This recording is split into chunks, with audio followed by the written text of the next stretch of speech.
Boa noite a todos os irmãos, nossos convidados, sejam bem-vindos. Vamos fazer uma oração. O título da pregação desta noite é Um Evangelho Educado, mas Aversivo. Vamos orar. Deus amado, Deus Todo-Poderoso, obrigado por esse tempo de adoração que estamos tendo, por cada cântico entoado, pelas letras tão profundas e fortes que trazem ao nosso coração alegria, prazer e compromisso contigo.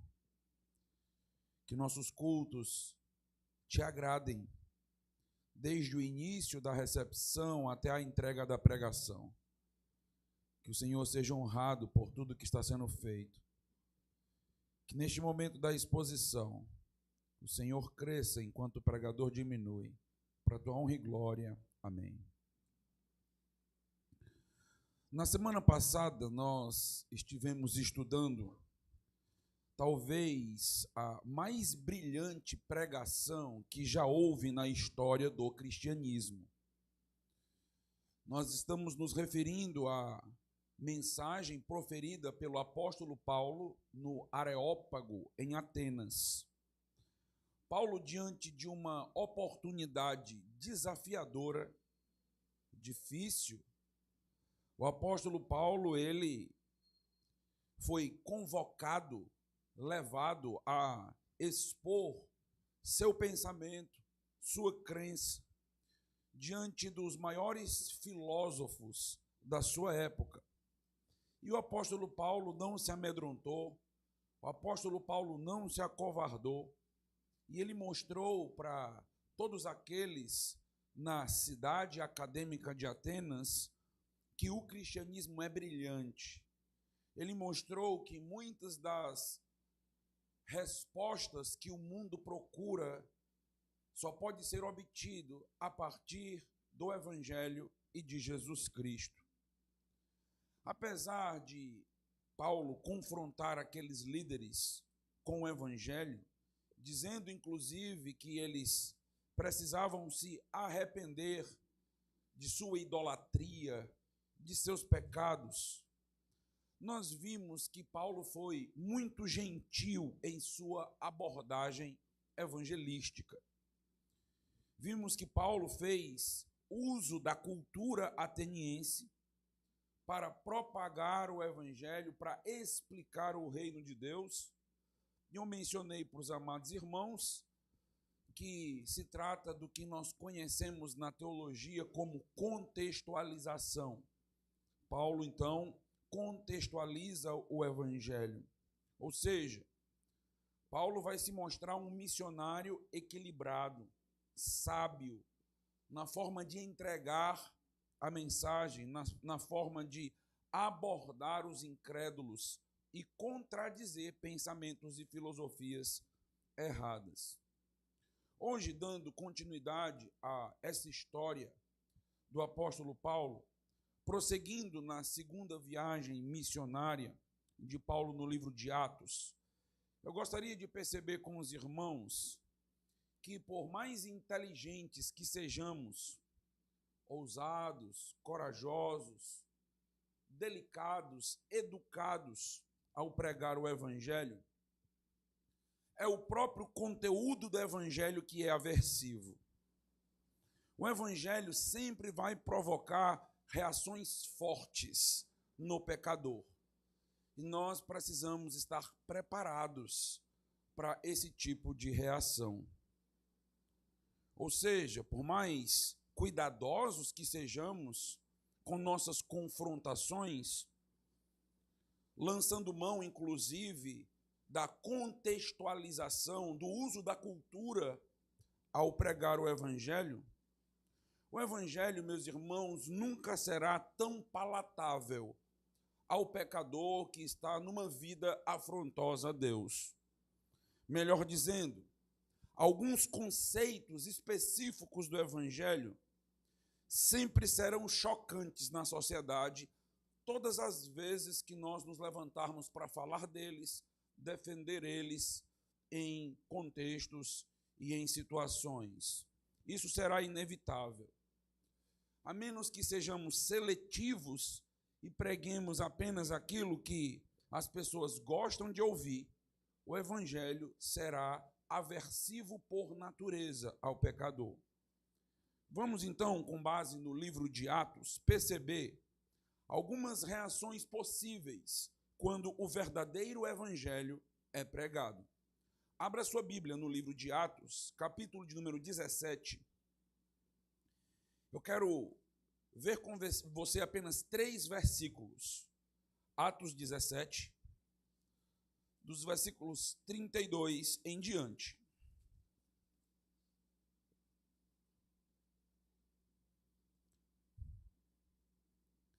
Atos, capítulo 17, versículos 32 em diante.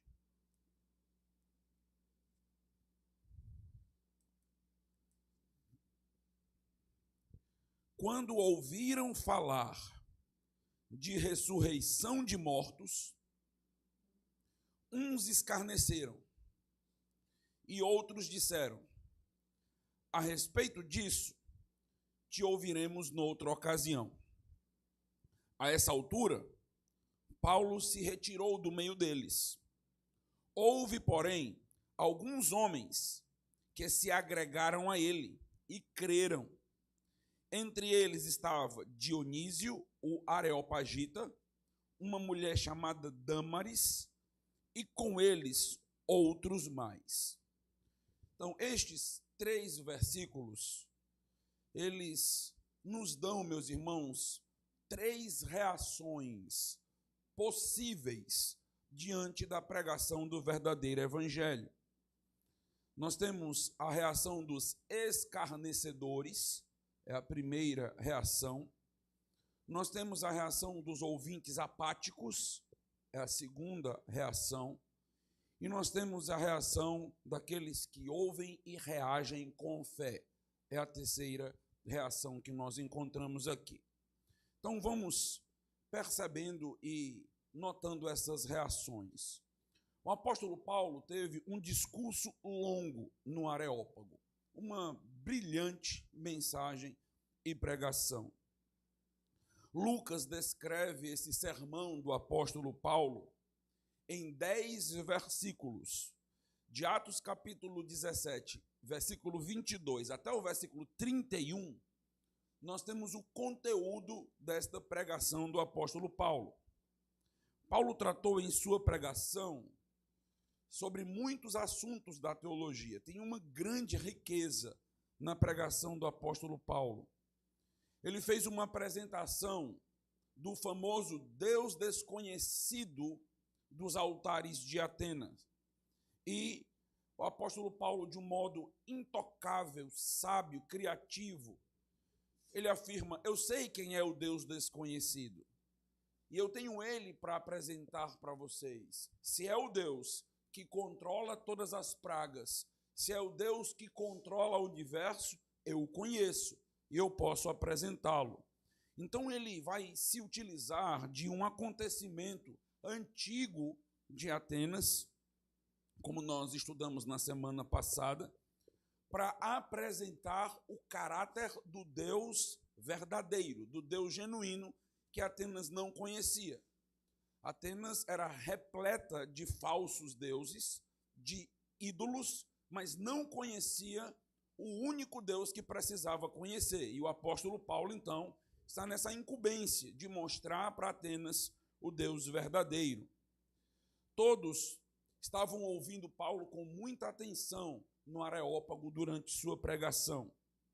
Parece, meus irmãos, que quando Paulo usa a estratégia da contextualização, quando ele tem como ponto de partida a própria cultura de Atenas, o próprio mito do Deus desconhecido, Paulo conseguiu prender a atenção deles com um assunto que eles tinham bastante interesse, que era o assunto da identidade desse Deus.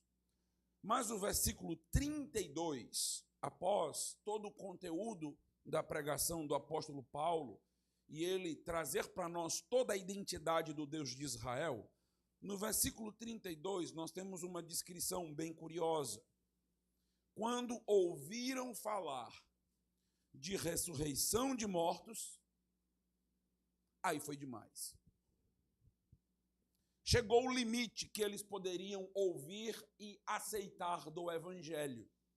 Interessante. O descrente tem um limite que ele dá para o evangelho. Ele escuta o evangelho até certo ponto, até certo limite. E é o que está acontecendo aqui. O texto nos diz que, ao ouvir sobre este assunto específico da ressurreição, eles passaram a escarnecer. Eles passaram a zombar do apóstolo Paulo. Zombar de suas ideias, zombar do seu discurso.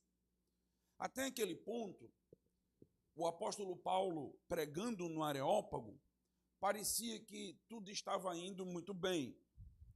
Mas Paulo avança um limite que já não seria mais possível ser aceito por aqueles que não criam em Jesus, não criam no Deus que ele cria. Os limites impostos pela própria sociedade. Eu quero pensar um pouco sobre isso com a igreja essa noite. O evangelho, ele sempre será bem-vindo, desde que ele não mostre ideias contrárias àquilo que a sociedade ama, aquilo que a sociedade valoriza, aquilo que a sociedade considera como racional.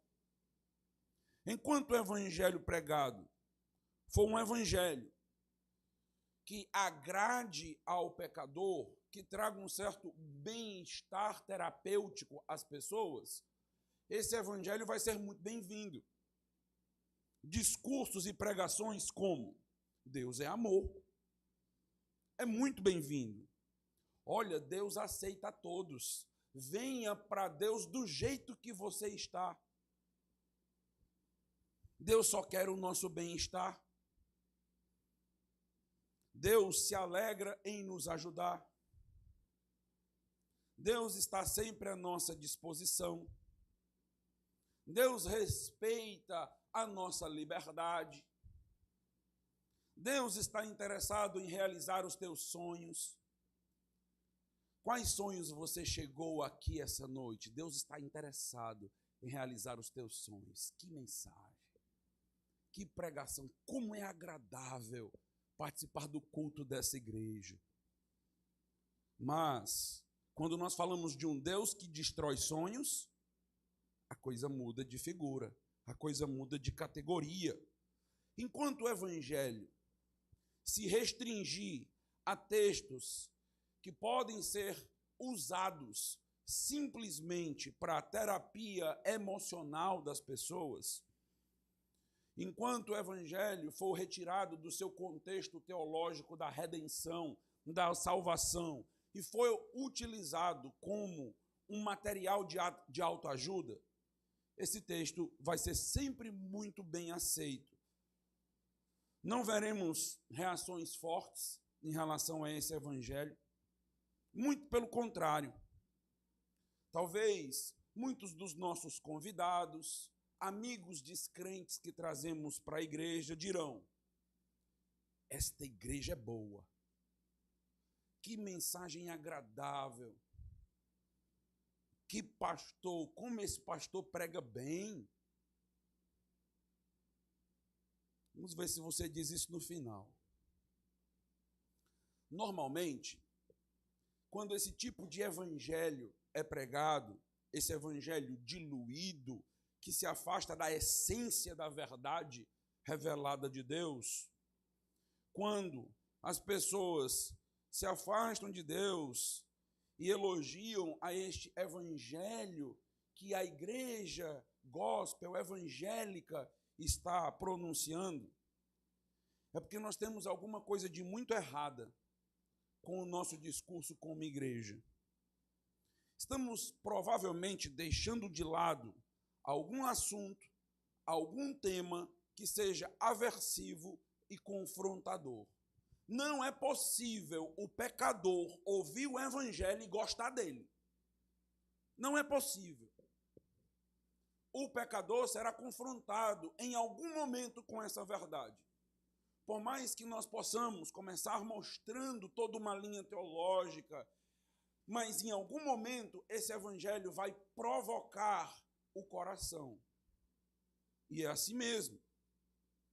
Quando isso acontece, quando o evangelho confronta as pessoas, nós perceberemos reações como a reação dos atenienses.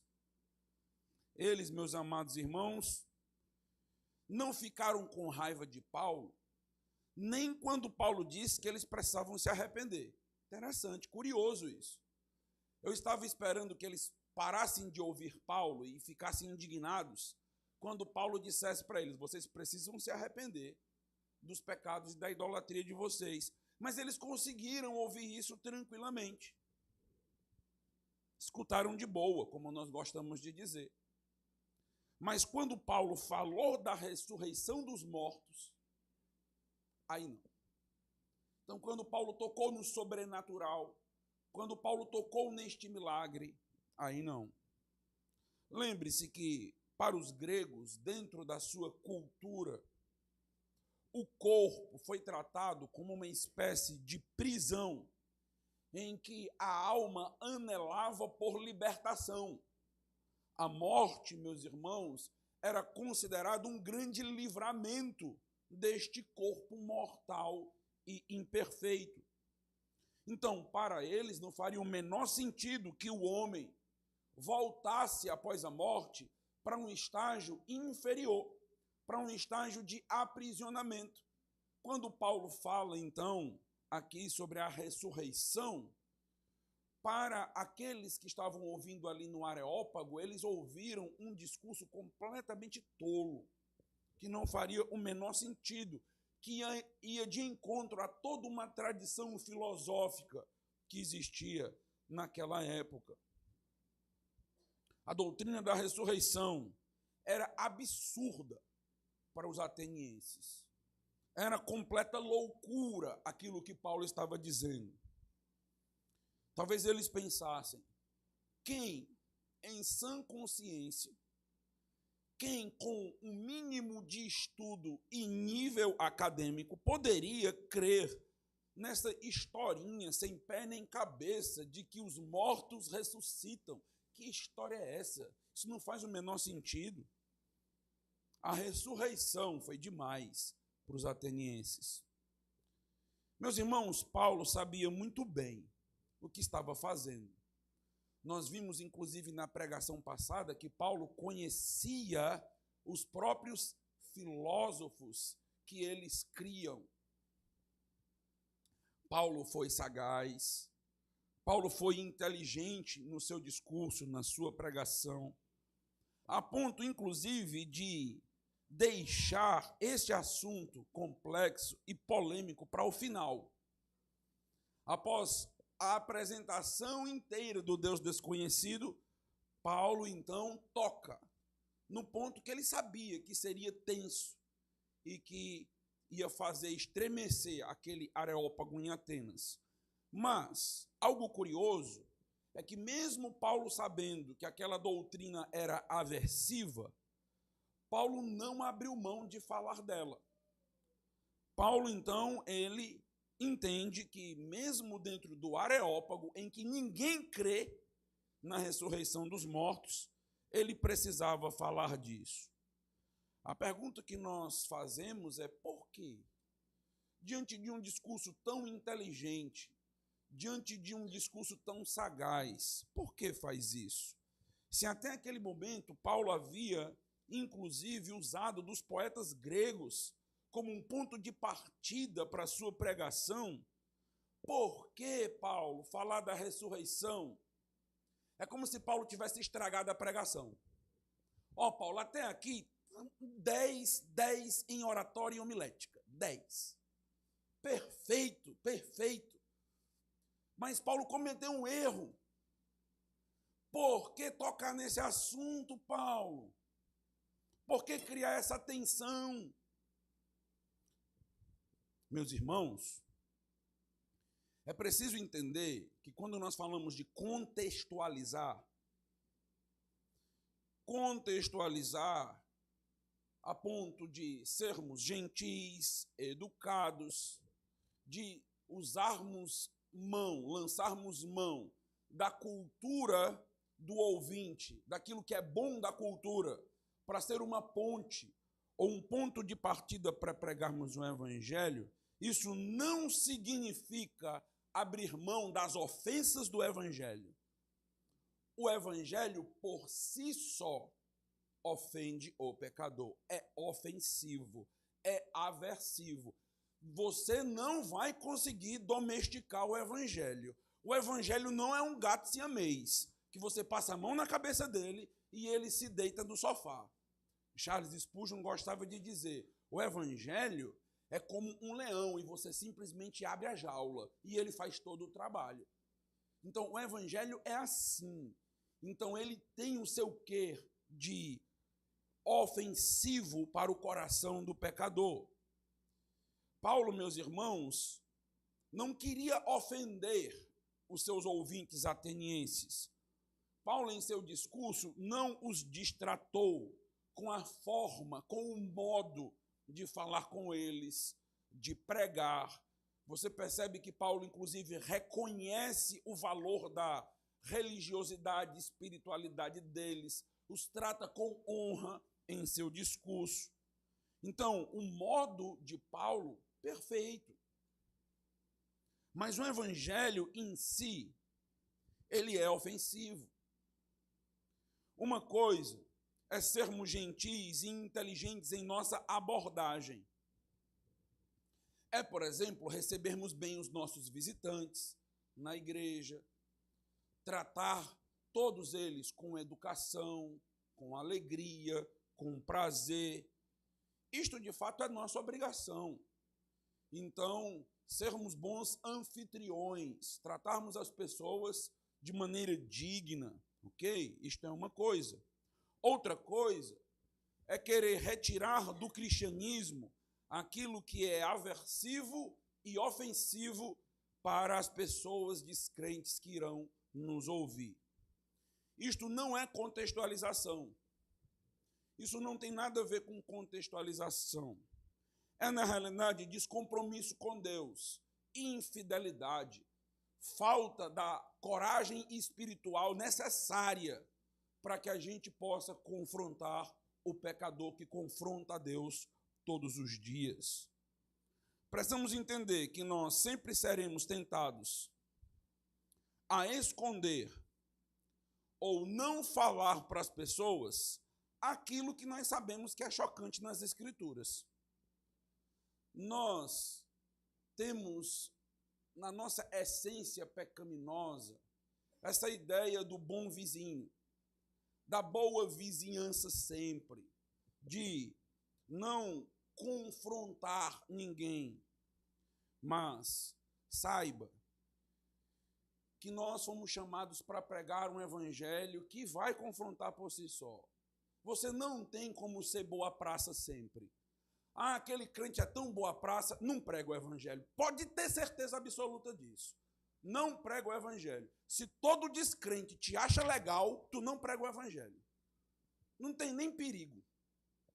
Porque o que nós encontramos nas Escrituras é que quando nós tocamos em determinadas doutrinas, tocamos em determinados aspectos, as pessoas zombam de nós, riem de nós. As pessoas começam a nos olhar como tolos. É, de fato, a reação que nós enxergamos aqui. Precisamos saber que algumas pessoas irão nos rejeitar, irão zombar de nós por aquilo que nós defendemos, por aquilo que nós cremos. Nós já deveríamos esperar isso. Nem deveríamos nos admirar tanto quando nós falarmos sobre alguns assuntos e pessoas ao nosso redor, com um estilo de vida completamente contrário às Escrituras, ficarem ofendidas, admiradas, rirem, zombarem de nós. Como, por exemplo, defender nos nossos dias o período da pós-modernidade, o período da tecnologia da informação, no centro do cientificismo do mundo, como defender essa história de que o mundo começou em um jardim? Tudo começou com base no poder da palavra de Deus, e disse Deus, haja luz e houve luz. Um jardim em que toda a raça humana é fruto de um único casal, chamado de Adão e Eva. Vamos pregar sobre isso, vamos falar sobre isso, e as pessoas vão rir de nós, vão zombar de nós, vão escarnecer de nós, vão dizer que nós não passamos de religiosos fundamentalistas cegos, sem nenhum embasamento, sem nenhum conhecimento sólido. Como dizer para as pessoas, em nossos discursos, como Paulo estava fazendo no Areópago, que todo ser humano nasce pecador. Todo ser humano nasce com uma natureza pecaminosa. Que cremos na doutrina da depravação total, em que todo ser humano é contrário a Deus em seus pensamentos, suas ações e suas vontades. Logo, o ser humano, que é tão adorado na nossa cultura, tão admirado, tão valorizado, as pessoas vão zombar de nós ao pensarmos o ser humano desta forma. Como falar da doutrina da predestinação? Doutrina da eleição.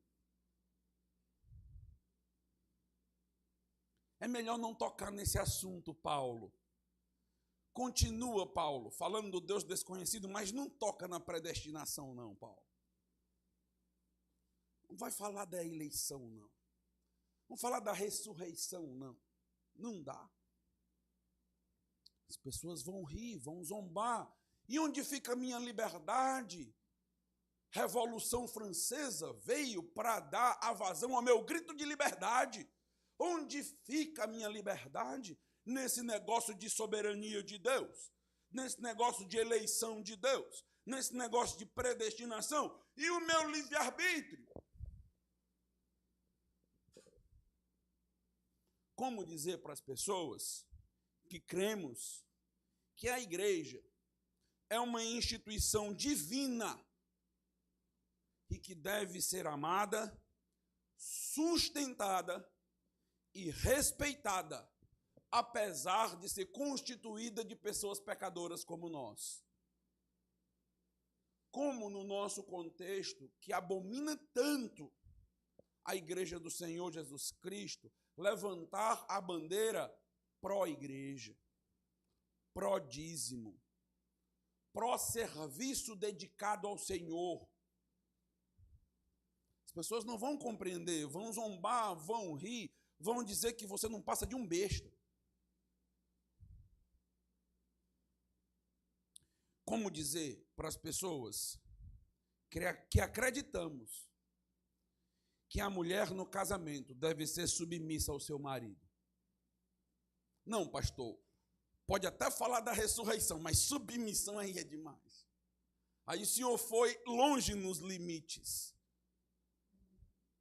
Dentro de um contexto que vivemos, onde o feminismo aflora como uma ideologia, ganhando o coração de muitas mulheres, como falar de submissão no casamento? Eu estou falando da verdadeira submissão. Eu estou falando da submissão bíblica. Eu não tenho tempo para desenvolver aqui, já tenho pregado várias vezes sobre o que é a verdadeira submissão. Então, não estou falando de opressão, de humilhação da mulher, não estou falando nada disso. Estou falando da verdadeira submissão bíblica.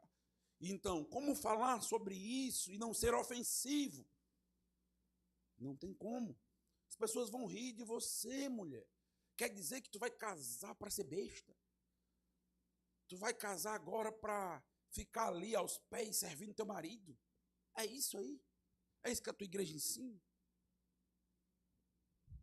Como nós podemos defender, num contexto de tanta libertinagem dos nossos dias, que os nossos jovens devem casar virgens.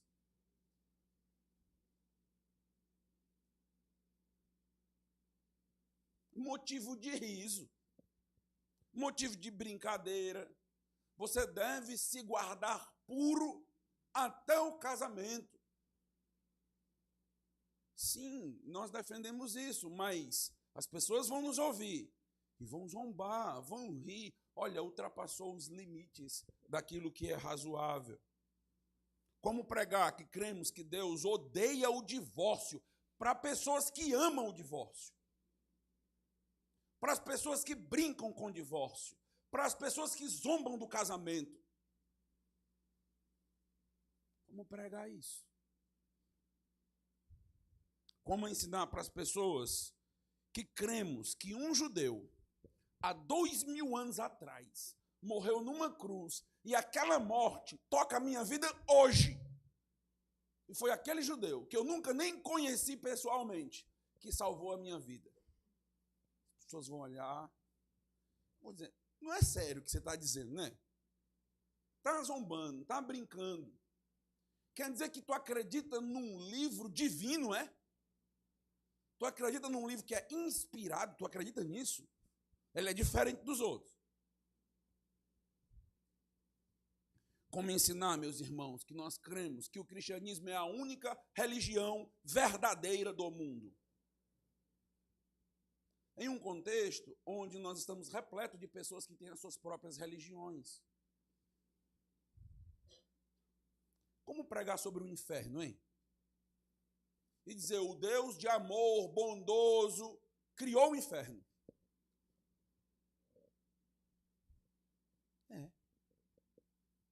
Não, mas não pode. E vão rir, vão zombar, e vão olhar tudo isso como incoerência. E eu poderia continuar citando aqui ideias aversivas e ofensivas das Escrituras a noite toda.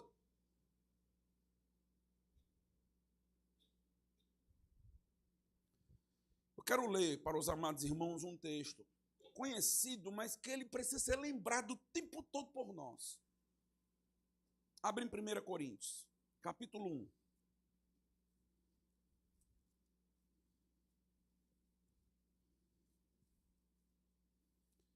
Por que, pastor, as pessoas zombam? Por que as pessoas vão rir da mensagem que eu estou ensinando e pregando? Por quê? 1 Coríntios, capítulo 1. Olha o versículo de número 18. Olha o que a Bíblia diz. 1 Coríntios 1, versículo 18.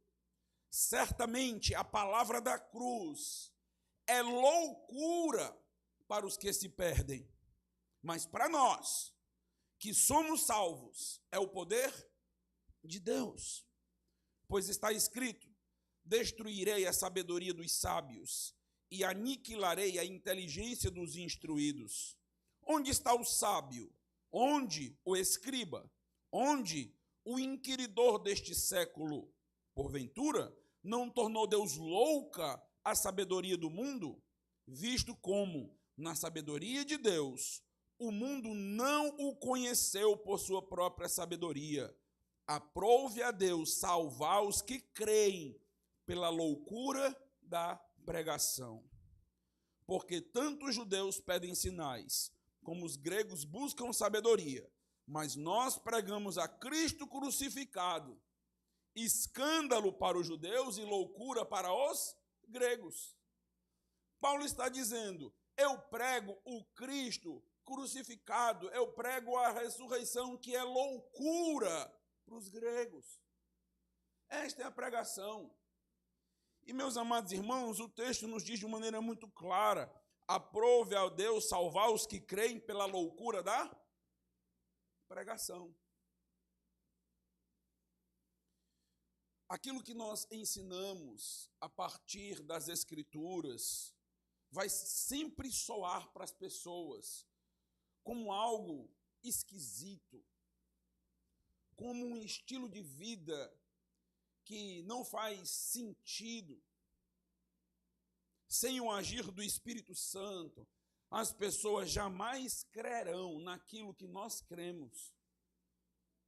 Antes, estas mesmas verdades, que é loucura para o teu amigo, que é loucura para o teu familiar, que é loucura para quem chega na nossa igreja sem ter aceitado a Jesus, também era loucura para nós. Antes da salvação, nós ouvíamos esse tipo de ideia e dizíamos, não é possível. Não é possível que está sendo solicitado que eu ame o meu inimigo, depois de ele me fazer tanto mal. Não é possível. É loucura, né? É a loucura da pregação que salva. Não tente acabar com a loucura da pregação. A pregação precisa continuar sendo louca, nesses moldes. Não aos moldes dos pregadores loucos, aos moldes do conteúdo que atinge os sábios desse mundo e que vai contra todo o entendimento desta era. E eles não são capazes de compreender e entender por si mesmos. É loucura. O que nós fazemos todo domingo é uma loucura. Vou vir para a igreja, vou chamar meu amigo do trabalho. Porque lá na igreja é tão legal. Aí tu vem, participa do culto, adora a Deus, pro teu amigo, loucura. Aí tu ainda pergunta no final do culto, gostou? Gostou do quê? Só tem doido nessa igreja. Começa por aqui, ele está falando ali o tempo todo. Tem doido aqui, o que é isso? Isso é o evangelho, meus irmãos. Isso é o que nós cremos e temos orgulho disso. Não é loucura, né? Paulo foi zombado. Paulo foi rejeitado. Por mais sábio, por mais delicado, por mais educado que ele tentasse ser. Ele não foi rejeitado, meus irmãos, pelo que ele fez. Paulo não foi rejeitado por quem ele era. Paulo foi rejeitado por aquilo que ele cria. Não podemos cair na ilusão de que nós iremos agradar as pessoas se nós tivermos algumas estratégias de igreja. Vamos melhorar a recepção? Vamos conseguir lugar para estacionar? Vamos servir um cafezinho? Aí todo descrente vai gostar. Pronto, aí traz ele para a pregação agora. A não ser que você cancele a pregação. A não ser que se torne um momento só de encontro social. Mas se o verdadeiro evangelho estiver na igreja, você pode dar as xícaras de café que você quiser. Na hora da pregação, ela vai ser aversiva, ofensiva, e muitos dos que nós convidamos vão dizer, eu nunca mais volto nessa igreja. É assim mesmo. A igreja está errada, porque o meu visitante não quer voltar mais. Aí o teu padrão é um descrente, é? É porque o descrente foi ofendido que tu está com raiva da igreja, tu devia glorificar a Deus. Porque o teu visitante foi ofendido com a loucura do evangelho. Porque em muitas outras igrejas ele vai se sentir bem, vai passar o ano inteiro e não vai ter uma ofensa na vida dele. Ele vai se achar até crente. Em muitas igrejas ele vai até ser usado para servir sendo incrédulo. Tudo bem. Quando nós chamamos um amigo que não conhece a Jesus, a minha intenção é que ele seja ofendido pelo evangelho. Eu tenho que orar a tarde inteira. Senhor, usa o pastor essa noite para ofendê-lo com o evangelho. Não é ofender por ofender. Não é ofender por falta de educação. É ofender com a loucura da pregação. Que o pastor fale aquilo que a Bíblia diz. E que ele fique se remexendo todinho na cadeira. E se ele chegar no final e disser, eu não venho mais para essa igreja, você diz, eu estou com as minhas mãos lavadas, porque você ouviu o evangelho e sabe o que você precisa fazer ou não. Se você não quer mais, é com você. Se você for um eleito, você volta no próximo domingo e vai ser ofendido de novo e vai gostar. É assim. E as igrejas se enchem com pessoas feridas e ofendidas pelo evangelho. Você que é membro dessa igreja, se nunca foi ferido e ofendido pelo evangelho, você não é crente. Pode ser membro, pode ter o nome arrolado no grupo de membros da igreja, mas não é crente. O evangelho nunca te confrontou, nunca colocou um espelho na tua frente para tu ver o quanto tu é feio, porque tu é feio. Nunca viu isso? Nunca percebeu?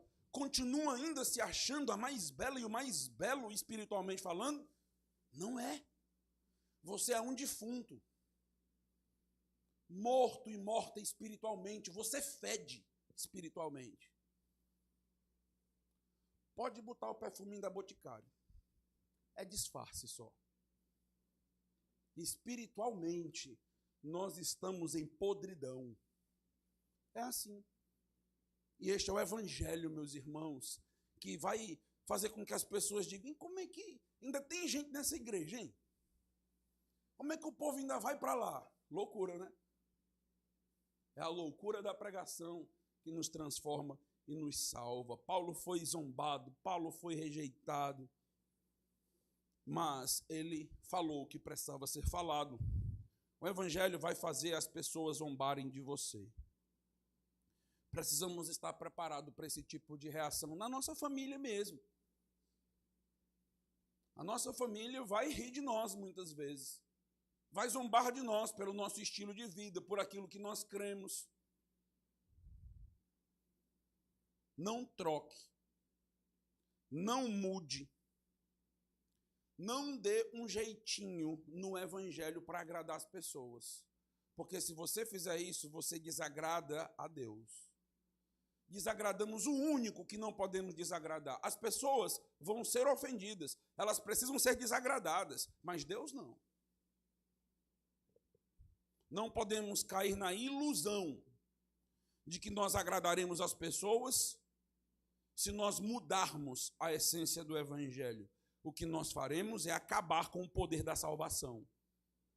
As pessoas não serão mais salvas se mudarmos o evangelho. Nós podemos até conseguir um ajuntamento de pessoas, mas todas sem ouvir e conhecer a essência da pregação. Preguemos o evangelho como ele é. Não se envergonhe das doutrinas de Deus, das doutrinas bíblicas. Tenha orgulho do que você crê. Tenha orgulho da sua fé. Tem um texto que eu, vez por outra, volto para ele, para a minha própria alma ser corrigida. Eu quero levar você para lá. Vai para o Evangelho de Lucas, capítulo 9, versículo 23.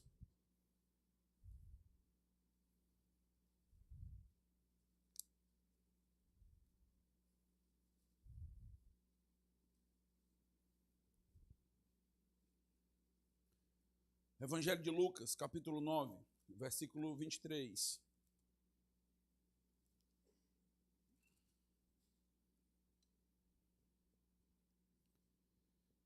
Dizia a todos: se alguém quer vir após mim, a si mesmo se negue. Dia a dia tome a sua cruz e siga-me. Pois quem quiser salvar a sua vida, perdê-la-á. Quem perder a vida por minha causa, esse a salvará. Que aproveita o homem ganhar o mundo inteiro, se vier a perder-se ou a causar dano a si mesmo. Perceba que vai ser difícil mesmo. A trajetória é árdua, é dolorosa. Mas o que nós queremos? É uma pergunta que só você pode responder para Deus. O texto diz que é quando nós perdemos a nossa vida, que a nossa vida é achada. Que proveito nós teremos se nós mudarmos o evangelho para ganhar o mundo inteiro? Fomos infiéis a Deus. Causar dano ao reino, a nós mesmos, ao outro, ao próximo, negociar a nossa alma. Agora, atente para o versículo 26. Porque qualquer que de mim e das minhas palavras se envergonhar, dele se envergonhará o Filho do Homem, quando vier na sua glória e na do Pai e dos santos anjos. Eita, que texto. 3 canetas aí, cor diferente. Marca aí o negócio. Isso é sério. Isso é muito sério. Nós não podemos ter vergonha do Evangelho. Quando eu digo não ter vergonha do Evangelho, deixe-me fazer um alerta aqui. Por quê? Porque às vezes na igreja é fácil defender o Evangelho, mas quando tu está com as tuas coleguinhas de trabalho, você não defende o Evangelho. Vive como elas, muda o comportamento. Tem crentes que passam a falar palavrão quando está em determinados grupos de relacionamento. Isso é se envergonhar do Evangelho. Você é diferente, você é sal, nós somos luz, nós estamos ali para ser diferente, estamos nos envergonhando e envergonhando o Evangelho dentro desses contextos. Quando Cristo voltar, que ele se encontrar contigo, você quer que ele se envergonhe de você? Você é uma vergonha para o reino. Já pensou? Não se envergonhe da palavra dele. Ah, o mundo não gosta. Ele não deve gostar mesmo, ele não gosta de Deus. Não gosta das doutrinas, não gosta dos conceitos do Senhor. Não importa. A opinião importante não é a do mundo. A opinião importante é a do nosso Senhor, é a do nosso Deus. Não sejamos crentes ingênuos. Saibamos que muitas vezes as rodinhas ali vão se juntar e nós seremos o motivo da piada. Não está rindo da gente mesmo. Não está zombando da gente. Não se importe com isso. Não se importe. Se você cumpriu a sua missão, não se importe com aquilo que as pessoas estão pensando. Ensine e defenda aquilo que está revelado na Bíblia e pague o preço. O texto de Atos, meus irmãos, nos fala ainda de uma segunda reação diante da pregação do Evangelho genuíno. Volte para Atos, capítulo 17, ainda no versículo 32. Atos 17, versículo 32.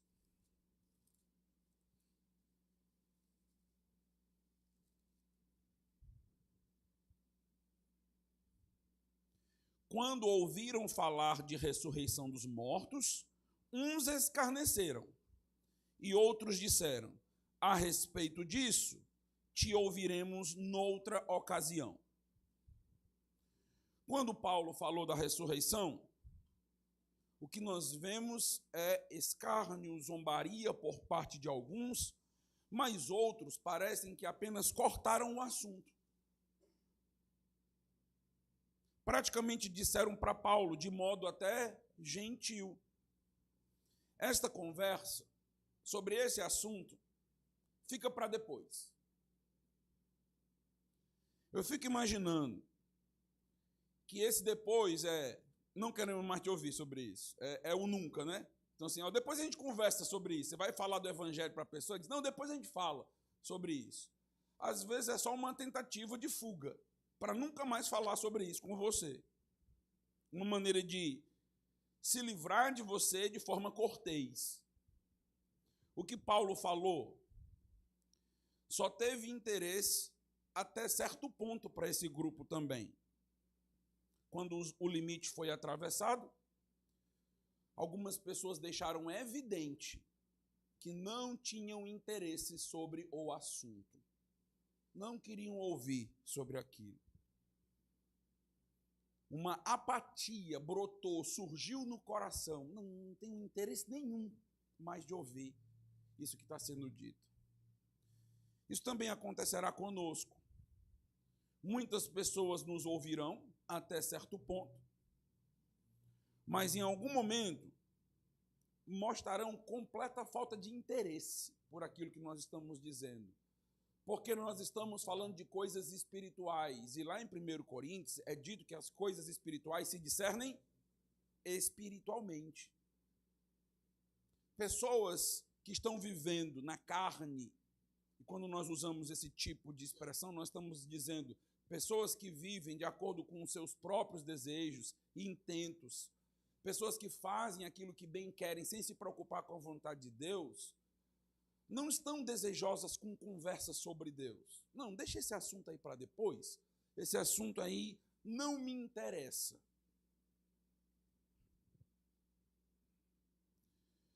Lá no Evangelho de João, no capítulo de número 3, nós temos uma informação muito interessante.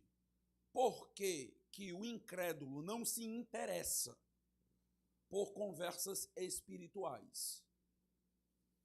Veja aí, Evangelho de João, capítulo 3, versículo 19. O julgamento é este: a luz, Jesus, veio ao mundo,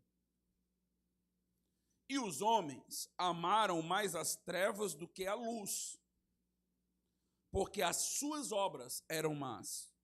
Versículo 20 do capítulo 3. Pois todo aquele que pratica o mal aborrece a luz e não se chega para a luz, a fim de não serem arguidas as suas obras. Quem pratica a verdade aproxima-se da luz, a fim de que suas obras sejam manifestas, porque feitas em Deus. Não se admire das pessoas conversarem com você sobre tudo. As pessoas começam a falar com você sobre política e, se possível, viram à noite, conversando, discutindo. As pessoas gostam de conversar com a gente sobre esporte, entretenimento, futebol, viagem, moda, compra, trabalho, programas de TV, Netflix. Então as pessoas gostam de conversar com a gente sobre tudo. Mas, sobre o Evangelho, você vai ver um cansaço. Você vai começar a falar e você vai notar no semblante. Deixe-me fazer um alerta aqui. Eu estou falando de um cansaço que um descrente deve ter. Se você gosta de conversar de tudo, menos das coisas espirituais, você precisa rever algumas coisas na sua vida. Se tem uns momentos de rodas para a gente conversar sobre Bíblia e coisas espirituais, você chega perto e você já quer sair, tem um problema na tua vida, meu irmão. Porque crente gosta das coisas de Deus. Crente gosta de conversar de Bíblia, gosta de conversar sobre teologia. Eu já vi crentes dizendo, e vocês só conversam de Bíblia? Aí sobe, né, assim, falta oxigênio. E tu quer que eu converse de quê, seu miserável? Não tem nada mais valioso e importante do que a Bíblia, não. Tu quer que eu converse sobre o prefeito que vai se eleger? Quer que eu passe não sei quantas horas conversando sobre um candidato a vereador? Eu não vou ficar conversando besteira, não. Eu tenho coisas valiosas e importantes para falar. Tem coisas profundas sobre Bíblia para a gente ficar conversando sobre um sapato, consumismo, um cabelo, uma calça, uma bolsa, uma viagem. Coisas fúteis demais. E a gente passa o tempo com isso. Não, os meus negócios. Não, os meus trabalhos. Eu não vejo conversar sobre Bíblia. Vamos parar, conversar sobre a pregação. Vamos parar, conversar sobre um texto bíblico, sobre um livro espiritual que eu li. Zero. Tem crente que você fica olhando com uma lupa e vê zero. Isso é característica de descrente. É descrente que diz assim, ó, vamos conversar depois sobre isso? É descrente. Se você é crente, viu uma rodinha de conversa bíblica, opa, tô dentro. Eu gosto de conversar sobre isso, isso aí é legal. Isso aí é interessante. É assim, não é que você só conversa sobre isso. Conversamos sobre tudo. Mas quando é sobre Bíblia e teologia, acende a alma, os olhos brilham. Aqui é legal. Agora tocou num assunto bom? É assim. Os crentes não veem a hora a gente ter momento de retiro para a gente poder conversar sobre coisas, perguntar coisas. É assim. É o descrente que diz, não. Em casa, né? Conversar em casa, não, coisa de Bíblia. Isso não é uma característica nossa, é uma característica de um incrédulo. Você tem muitos colegas e amigos descrentes que gostam de conversar com você e gostam da sua presença? Por quê? Por que essas pessoas incrédulas gostam da tua presença? Será que é porque tu só gosta de conversar o que ela gosta também?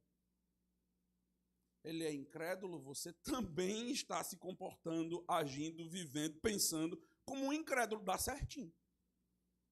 Aquela pessoa gosta tanto de mim, por quê que ela gosta tanto de mim? Por quê?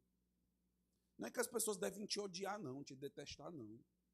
Mas algumas coisas que tu crê, as pessoas vão achar tão chata, tão porre, tão besta, que elas não vão gostar muito da tua presença, não. É por isso que a gente gosta de estar com os crentes. Por isso que estar com crente é uma bênção. A gente não vê a hora de estar com crente. Por quê? Porque a gente tem as mesmas conversas, os mesmos sentimentos, os mesmos pensamentos. A gente gosta do que o outro gosta. Por isso que a reunião dos crentes é valiosíssima, preciosíssima para nós. Porque passamos a semana inteira conversando com pessoas com coisas que elas gostam e a gente não gosta. Ou a gente gosta, mas não é o nosso maior amor, o nosso maior valor. E a gente fica ansiando pelos cultos. Eu oro que seja assim. Por último, agora nós temos a parte doce desse discurso de Paulo. Rapaz, o capítulo 17 não poderia terminar de outro jeito. Ele termina da maneira mais bela que poderia terminar. É impressionante as escrituras, né? Veja o versículo 34. Veja a reação aí do terceiro público. Versículo 34.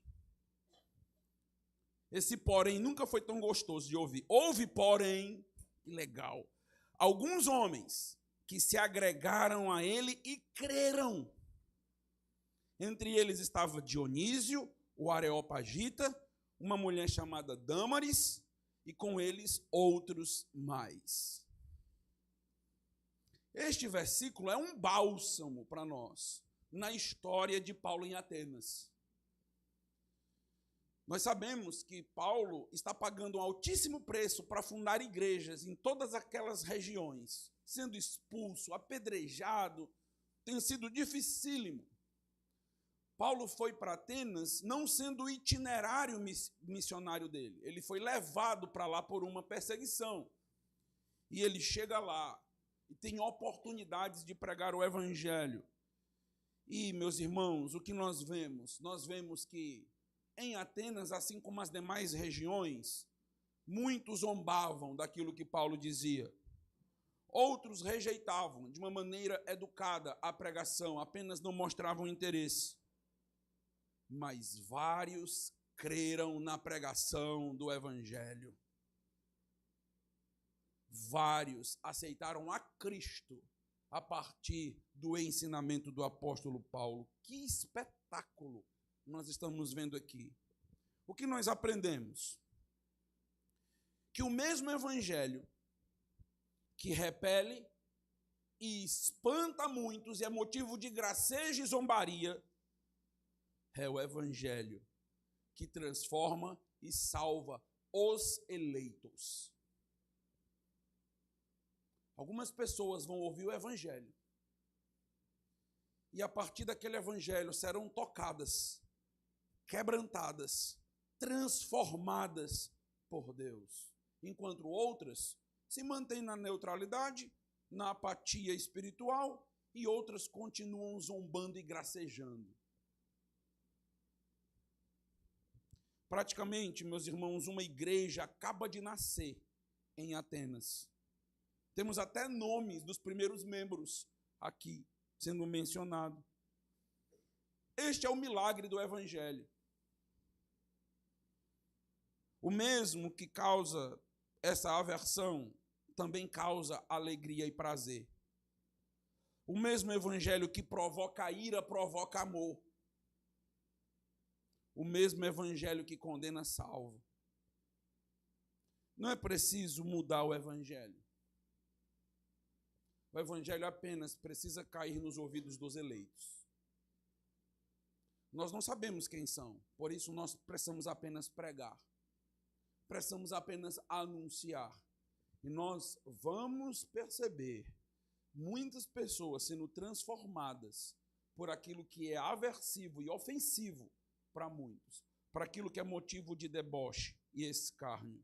Porque o evangelho, como o apóstolo Paulo diz em Romanos 1, é o poder de Deus para a salvação de todo aquele que crê.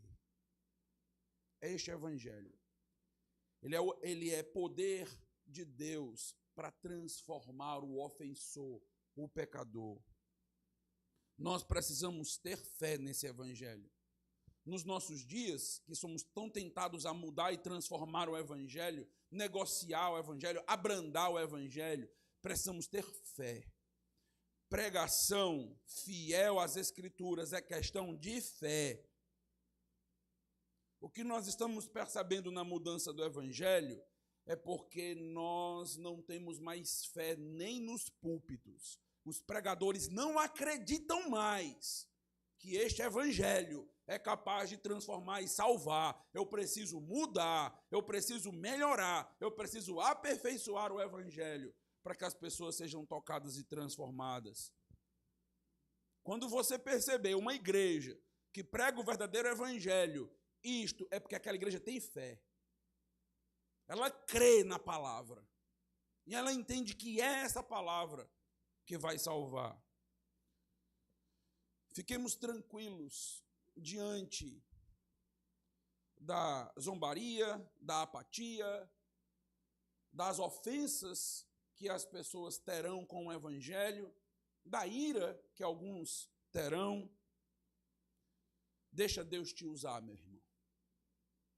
Deixa Deus te usar para pregar o evangelho como ele é. Não seja seletivo. Pregue o que precisa ser pregado. Tudo o que precisa ser dito. Sejamos fiéis à mensagem que nos foi confiada. Quero encerrar perguntando para você que tipo de ouvinte você é. Você escuta o evangelho pregado por Jesus. Você escuta e aquilo não faz sentido para você. Você continua ainda zombando e rindo daquele estilo de vida daquelas pessoas da igreja, daquilo que está sendo pregado. Deixe-me dizer que o seu caso é sério. Você precisa se converter. Você está indo para o inferno. Se Jesus Cristo não salvar a sua vida, com esse tipo de atitude, você está evidenciando a sua incredulidade no poder de Deus. Não zombe do que é sério. Não zombe de Deus. Repense sua postura. Se você está aqui e não tem interesse pelo evangelho, não vê a hora de ir para casa. Ai, mas pregação demorada, meu Deus do céu. Pode se levantar aí. Ninguém está lhe segurando, não. Se você não tem interesse pelo evangelho, pode ir embora.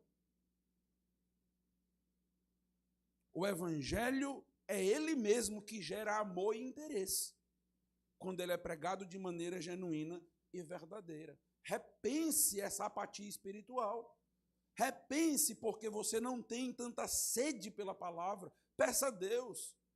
Peça ao Senhor. Senhor, que eu não possa adiar aquilo que eu preciso ouvir, mas que eu possa querer mais. Fala, pastor, eu preciso ouvir. Eu preciso entender. A minha alma precisa desta palavra. E se você está ouvindo esse evangelho, tem escutado esta palavra que nós pregamos aqui na igreja, domingo após domingo, colocando Jesus no centro, mostrando o sacrifício de Jesus na cruz, falando sobre os meus e os seus pecados, mostrando que sem Jesus nós estamos perdidos iremos para o inferno que é real, que os nossos próprios pecados estão nos levando para esse julgamento. Esse evangelho que alguns não creem, pode ser o evangelho que você vai crer e vai te salvar. Aceite a Jesus como seu Salvador. Creia em Jesus Cristo. Creia que Ele morreu para pagar os teus pecados naquela cruz. Entenda que você não vai ser salvo por méritos, por boas obras, que não existe nenhum outro caminho para a salvação. Escute isso.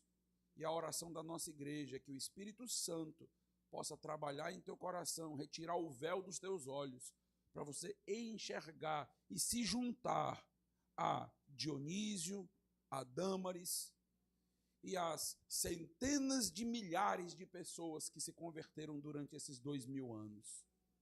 Aqui na igreja, todos nós estávamos na mesma posição que você está agora, olhando para tudo e não conseguindo compreender, mas o Espírito Santo nos iluminou e aceitamos a Jesus. Essa é a nossa oração por você. Vamos orar.